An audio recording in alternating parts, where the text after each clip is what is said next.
এদিকে নিয়ে যাও। সব ঠিকঠাক?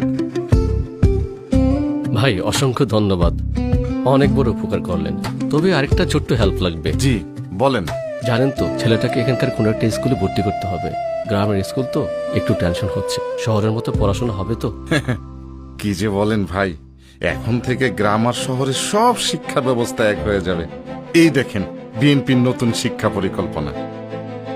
গ্রামেও মাল্টিমিডিয়া ও অনলাইন শিক্ষা ব্যবস্থা, প্রাথমিক ও মাধ্যমিক সকল শিক্ষককে ট্যাব প্রদান, বাধ্যতামূলক তৃতীয় ভাষা শিক্ষা, ক্রীড়া ও সংস্কৃতি শিক্ষা অন্তর্ভুক্তি, সবার জন্য থাকবে কারিগরি শিক্ষার সুযোগ। আরে বাহ, বিএনপি আসলে তো আমাদের আর কোনো চিন্তাই নেই। আমার ভোটটা তাইলে এবার আমি ধানের শীষই দেব। সন্তানের উজ্জ্বল ভবিষ্যতে ধানের শীষে ভোট দিন।